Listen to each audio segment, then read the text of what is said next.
Bonsoir à toutes et à tous, ravi de vous retrouver sur 8 Mont-Blanc. Il est 18 h, bienvenue dans cette édition du journal de la rédaction. Nous sommes le mardi 9 mars 2021, au sommaire ce soir. Alors que la campagne de vaccination anti-Covid-19 a pris un sérieux coup d'accélérateur ce week-end avec la mise en place de plusieurs centres provisoires un peu partout en France, des opérations de dépistage dans les établissements scolaires ont débuté cette semaine. C'est le cas notamment à Abondance, à Crangevrier et à Cluses où Emmanuel Jaude s'est rendu. Et puis nous prendrons la direction de Chambéry pour une visite du chantier des travaux du musée savoisien. Depuis 2 ans, 18 entreprises s'affairent pour donner au bâtiment une nouvelle apparence et une nouvelle dimension. Reportage complet dans ce journal. Je vous le disais en titre, dans chaque département de France, 3 établissements scolaires de premier cycle représentatifs ont été choisis pour y effectuer des campagnes de tests salivaires afin de détecter la présence d'élèves positifs à la Covid-19 dans les effectifs. À Abondance, à Crangevrier et à Cluses, les élèves de maternelle et de primaire ont joué le jeu. Au sein de l'école Les Évus 2 à Cluses, plus de 90% des parents ont donné leur aval pour la réalisation de ces tests toutes les 2 semaines. C'est un reportage signé Emmanuel Jaude.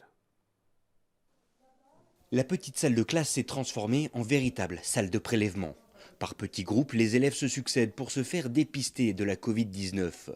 Pourtant, ici, aucune grimace ni pleurs à l'horizon, car il s'agit là d'un test salivaire, un nouveau procédé qui sera amené à se banaliser au cours des prochaines semaines, qui plus est au sein de ce groupe scolaire. On a 2 types de mise en œuvre, soit celle qui se fait dans cette école de façon très régulière, on va revenir tous les 15 jours, de façon à ce que cette école s'inscrive dans un groupe témoin national qui permet de voir l'évolution via les tests, voir l'évolution de la pandémie de façon très précise en milieu scolaire. Et parallèlement, si dans telle ou telle école ou tel collège ou tel lycée, on voit, enfin prioritairement les écoles, on voit se développer le virus, on peut diligenter une équipe d'infirmières qui va venir, en lien avec un laboratoire, procéder au test. Dans le département de Haute-Savoie, on a fait le choix de sélectionner une école de montagne, une école au sein d'une agglomération, et celle des Évus 2 à Cluses, considérée comme une ZEP, une zone d'éducation prioritaire. Une école où 90% des parents ont accepté que leur progéniture se soumette à ce test salivaire. Un taux très élevé dont se félicitent aujourd'hui les initiateurs de la campagne et la direction de l'établissement. Le fait d'avoir pu rassurer un petit peu des familles, d'avoir pris le temps à certains d'expliquer tranquillement la situation. Et je pense que nos élèves et les parents depuis 1 an sont maintenant sensibilisés, comprennent et vraiment très clairement, dans la très très grande majorité, 90%, ont compris l'intérêt de cette campagne, ce qui va nous permettre d'avoir une belle visibilité à l'instant T et aussi sur les semaines à venir de l'implantation de ce virus. Est-ce qu'il est aujourd'hui présent dans l'école ou pas? Je ne sais pas, avec tous ces cas d'enfants asymptomatiques par moment. Voilà. Donc moi je me réjouis au final d'être le directeur d'une école où on aura une visibilité très précise. À Cluses comme à Abondance et Crangevrier, les élèves comme les enseignants seront donc testés tous les 15 jours jusqu'à la fin du mois de mai. D'autres tests salivaires ponctuels, ceux-ci, ont également été organisés dans les établissements scolaires de Seyssel et de Saint-Joire. On reste dans le domaine de la santé. Chaque année, des médecins généralistes partent en retraite sans parvenir à transférer leur cabinet à un confrère plus jeune. L'accès à une offre de soins devient donc de plus en plus difficile pour les habitants de ce territoire concerné. Si certaines communes désespèrent de trouver un médecin généraliste, d'autres collectivités ont trouvé des solutions. Notre série de la semaine est donc consacrée à ces alternatives médicales. Direction Pras-sur-Arly pour ce premier épisode où la commune a dû investir dans un pôle médical pour assurer une permanence des soins à ses administrés. Jean-Paul Crespi nous propose de découvrir le projet initié par la municipalité. Reportage. Alerté en 2010 sur le départ en retraite annoncé des 2 médecins généralistes du village et pour répondre au déclin programmé de l'offre de santé sur la station, la municipalité de Pras-sur-Arly a répondu par la construction d'un pôle médical au cœur du village. Baptisé du nom du pralin Roger Sylvan, inventeur du traîneau de secours qui équipe tous les domaines skiables, il devrait accueillir dès le mois de juin son médecin généraliste et 6 professionnels de santé, comme un ou une orthophoniste, nutritionniste, psychologue et ostéopathe. Au-delà de nos 1200 habitants, on a 9000 lits touristiques. On ne peut pas se permettre de se retrouver demain sans médecin, alors qu'aujourd'hui, on a un médecin à plein temps, plus un renfort saisonnier, et qui sont largement débordés déjà par la demande. Donc il fallait qu'on ait cette offre. Pour nous, c'était une obligation. Il fallait le faire, même si ce n'est pas dans nos compétences. Par contre, oui, ça a été un stress, parce que à partir du moment où vous posez la première pierre, donc ça c'était en avril 2019, et qu'on n'a toujours pas les médecins, Croyez-moi, en tant qu'élu, c'est un stress parce qu'on se dit est-ce qu'on ne s'est pas trompé? Il faut qu'on trouve nos médecins. On a un devoir, on doit rendre des comptes devant nos concitoyens. Et c'est quand même, on parle d'1 million d'euros d'investissement. La concrétisation de ce projet médical de 300 mètres carrés, essentiel pour le village, restera dans les mémoires comme un long et parfois douloureux parcours, avec ses incertitudes et ses nécessités, pour que la station conserve sa labellisation de station classée tourisme. Pour moi, c'est un des socles de ce qui fait la vie d'un village. C'est avoir une école, évidemment une mairie, une église et ses médecins. Pour moi, ça fait partie du socle.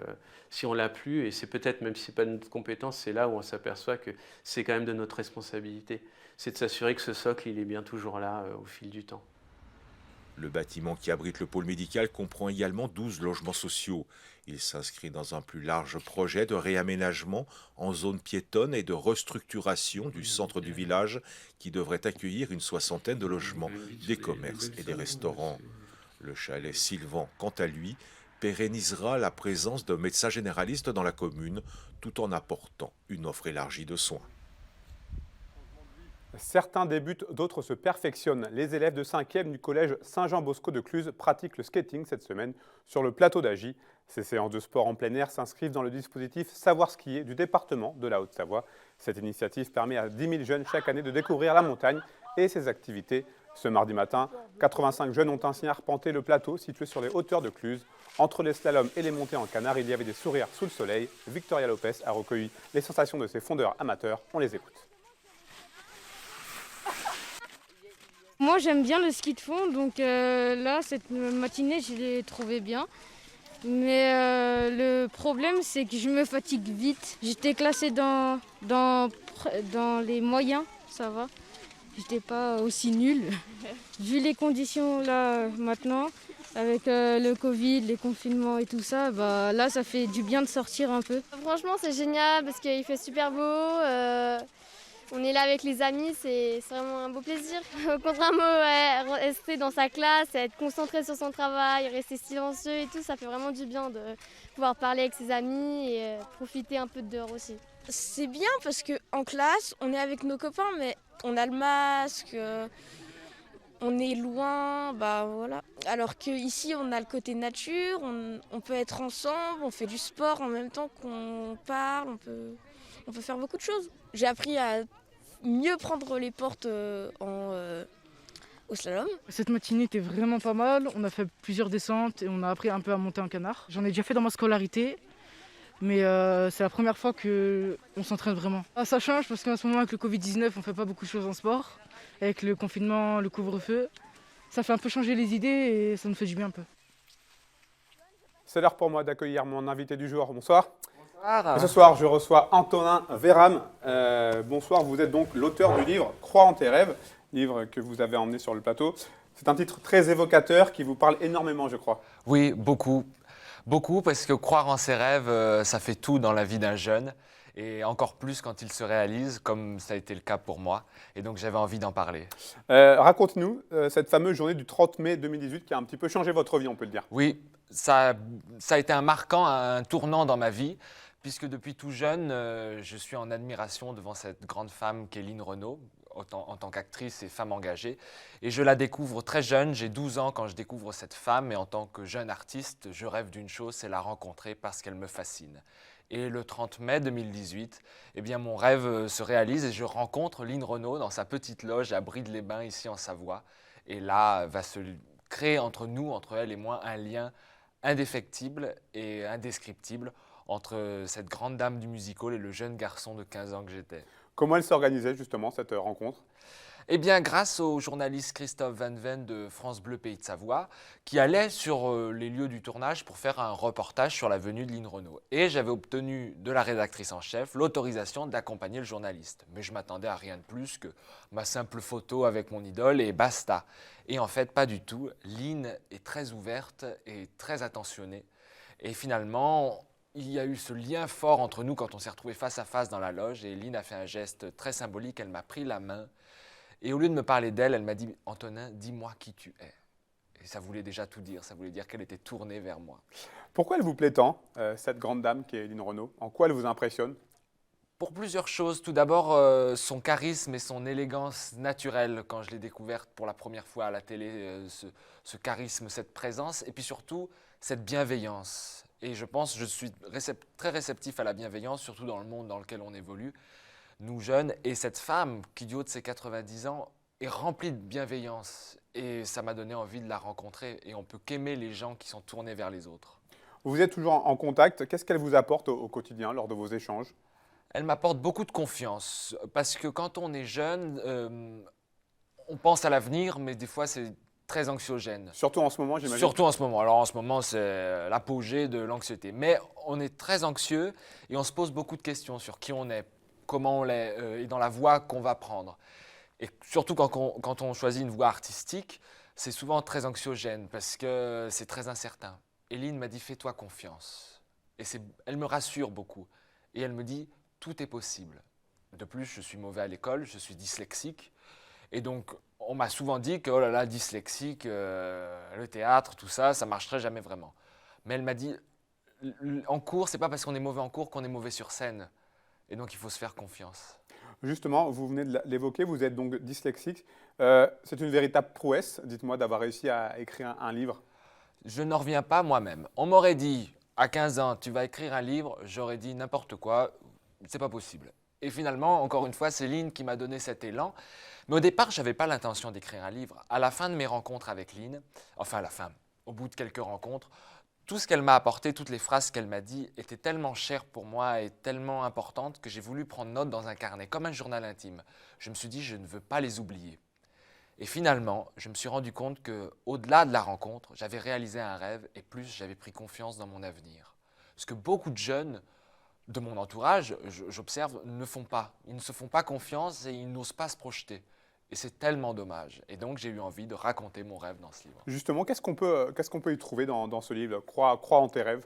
Ah bah, toute mon histoire avec Lynn, du petit garçon que j'étais, devant ses difficultés scolaires, jusqu'à notre première rencontre. Notre première rencontre qui a découlé sur… elle m'a invité à ses 90 ans à Bobino à Paris. Alors vous imaginez, je n'avais jamais quitté ma Savoie. J'atterrissais à Bobino, entouré de Muriel Robin, Nana Mouskouri, Serge Lama, enfin surréaliste. Et donc on retrace dans ce livre toutes nos rencontres, nos échanges, et comment j'ai pris conscience que j'avais trouvé ma voie. Et qu'est-ce que c'est agréable quand on est jeune de enfin trouver un endroit où on se dit « moi, je veux faire ça plus tard ». On parlait tout à l'heure, en début d'interview, du titre. Quels sont justement vos rêves aujourd'hui du haut de vos presque 18 ans? Oui, presque 18 ans. J'ai plusieurs rêves. Tout d'abord, d'être heureux. Je pense que c'est le rêve essentiel, de faire quelque chose qui nous plaît. C'est pas le plus simple, mais c'est celui qu'il faut se fixer parce que je suis certain qu'on peut toujours y arriver. Et après, d'un point de vue plus artistique, maintenant que j'ai trouvé ma voie, je ne quitte en rien l'artistique. Et j'ai écrit avec le comédien Gilbert Coudurier ma première pièce de théâtre qu'on espère jouer en septembre prochain si les théâtres d'ici là auront rouvert. Mais voilà. Et puis, en parlant de la dyslexie, j'ai eu beaucoup de retours par rapport à ce livre, en disant c'est fou que même dyslexique, on ait réussi à écrire un livre. J'avais envie de dire que rien n'était impossible. Et donc, je suis en préparation avec Guylaine Rey, qui est neuropsychologue, sur la préparation d'un second livre qui sera centré sur la dyslexie. Qu'est-ce que la dyslexie? C'est un handicap, mais on peut le surmonter. Mais en attendant, profitons de cette belle rencontre. Par rapport au domaine artistique, est-ce qu'aujourd'hui, vous diriez que Lynn Renaud est votre modèle? C'est au-delà d'un modèle, c'est un mentor. D'un point de vue plus intime, c'est une grand-mère de cœur. Mais d'un point de vue artistique, c'est un mentor, c'est un modèle, c'est une source d'inspiration. Et je pense que c'est très important quand on débute, quand on est tout jeune, quand on n'a pas d'expérience, d'avoir des modèles, de s'en inspirer. Et je m'inspire beaucoup de Lynn au quotidien. Comment va-t-elle? Donnez-nous de ses nouvelles. Elle va très bien. Elle est actuellement en tournage dans un nouveau téléfilm, Le Squat, avec Laetitia Mello. Je l'ai eu au téléphone la semaine dernière et elle va très bien. Merci beaucoup. Bravo en tout cas, Antonin Véram. Je rappelle le titre de votre livre, Crois en tes rêves. Merci Très belle beaucoup. Maxime. Bonne continuation à vous. Merci. On parle patrimoine à présent. 2 ans se sont écoulés depuis le début des travaux au musée savoisien. 18 entreprises s'affairent pour donner au bâtiment une nouvelle vie et une nouvelle apparence. Pour le département de la Savoie, propriétaire des lieux, le coût de ce chantier s'élève à 22 millions d'euros. Il est aidé en cela par l'État et la région. Visite de chantier avec Fanette de Buisson. Des installations humaines un plafond éclairci, un nouveau plancher, des aménagements au goût du jour. La nouvelle vie de la galerie du 2e étage prend forme. En tout, plus de 2000 mètres carrés vont être consacrés aux expositions permanentes et temporaires. Près de 20% de surface ont été gagnés grâce à l'aménagement des combles. Les collections non utilisées seront désormais conservées dans un bâtiment annexe. Figurez-vous que c'est une aventure qui commence en 2012. Et l'ouverture sera pour les Journées du patrimoine 2022. Donc il aura fallu 10 ans. Et un peu plus que nous ne pensions d'ailleurs, parce que nous avons eu beaucoup de surprises avec les fouilles d'archéologie préventive qui ont retardé un peu le chantier, ainsi que le Covid, bien évidemment, avec les mesures sanitaires. Mais finalement, ce n'est pas si grave. Parce que nous aurons au cœur de Chambéry un superbe espace, non seulement sur l'histoire, mais sur la vie des pays de Savoie-Mont-Blanc. Après 2 ans de travaux, les nouveaux espaces prennent forme. Cette immense salle accueillera au 2e étage une grande maquette, pièce maîtresse de la nouvelle scénographie. On était dans une muséographie qui datait des années 60, où on montrait les objets dans leur contexte. Là, on est dans une autre posture qui est plus contemporaine, qui est plus proche, de l'esprit aussi de la nouvelle équipe qui gère et qui étudie ces collections, qui est de faire un travail de recherche et montrer comment ces objets ils sont encore contemporains. Pourquoi ? Parce qu'ils nous racontent l'évolution des métiers, l'évolution des pratiques, aussi bien au niveau de économique qu'au niveau écologique, qu'au niveau de l'alimentation, qu'au niveau du tourisme par exemple de montagnard. L'extérieur du bâtiment aussi se transforme. Mieux intégré dans la ville, l'entrée du musée aura lieu côté ouest, place Métropole. La façade en pierre de taille a été restaurée. Le projet en lui-même, c'est une nouvelle strate qui s'ajoute aux autres et qui rentre en dialogue avec l'histoire du monument. Donc il y a le parti, c'est un parti de mise en valeur réciproque et simultanée des traces de l'histoire et de l'intervention contemporaine qui est le support du nouveau projet. Au cours des prochains mois, les passerelles dans le hall d'accueil seront installées. Elles longeront les peintures murales du Cruet, pièce majeure du futur musée. Les salons de l'archevêque et de la chapelle seront restaurés en parallèle du chantier du bâtiment. Autant de pièces de collection qui retrouveront leur public 8 ans après la fermeture du musée savoisien. On termine ce journal avec du football et le superbe parcours du GFA Rumilly-Vallière, qualifié pour les 8e de finale de la Coupe de France. Le tirage au sort de ces 8e de finale a eu lieu lundi soir très tard et les Hauts-Savoyards accueilleront le Puy, une équipe qui évolue au même niveau en National 2 mais dans un autre groupe que celui du GFA 74. La rencontre aura lieu le mardi 6 ou le mercredi 7 avril et pourrait se dérouler au stade des Grangettes à Rumilly. Nous avons pu joindre dans l'après-midi Fatsa Amgar, l'entraîneur au Savoyard. Je vous propose d'écouter sa réaction après ce tirage au sort. C'est un sentiment mitigé. On avait pour objectif d'essayer de tirer une Ligue 1 comme au tour précédent. Et ensuite, le deuxième objectif, c'était de recevoir. Donc, on ne va pas tirer une Ligue 1, mais par contre, on va jouer à domicile. Et ça pour nous, c'est un vrai avantage. Parce que, bon, déjà, c'est notre terrain. Parce qu'on a beaucoup reçu pour notre parcours en Coupe de France. Et ça nous a bien aidé. Et surtout, en termes d'organisation, jouer en semaine avec des joueurs qui travaillent, c'était compliqué. Donc là, c'est un avantage aussi pour nous. Donc on est satisfait, même si on va jouer une équipe de notre niveau qui a connu le national la saison dernière et qui sera un adversaire redoutable. Au bout, il y a un quart de finale à aller chercher. Donc pour les deux équipes, ça peut être considéré comme une vraie finale parce que derrière... aller en quart de finale, ça nous permettrait à 90% des cas de pouvoir tirer une Ligue 1. Donc c'est un rêve qui pourrait se réaliser. Donc voilà, je pense que c'est du 50-50. L'objectif de cette semaine, donc c'est complètement décompressé après tout ce qu'on a connu en termes d'émotions. Donc on va faire une semaine plutôt ludique, on va gérer un petit peu les blessures. Donc ça va être l'objectif pour cette semaine, voilà, avec des séances réduites. Et ensuite, à partir de la semaine prochaine, donc on a 3 semaines pour nous préparer, donc à raison de 3 séances par semaine, plus des matchs de préparation, donc des matchs amicaux, pour garder le rythme et être prêt le jour J contre le Puy. C'est la fin de cette édition. Merci à vous pour votre fidélité à l'information sur 8 Mont-Blanc. Merci à toute l'équipe. Après la météo de Thierry Paulme, place au deuxième épisode de Panorama. L'émission présentée cette semaine par Victoria Lopez est consacrée au bobsleigh depuis la Plagne. Passez une très belle soirée. Prenez soin de vous. Je vous retrouve mercredi pour un nouveau journal.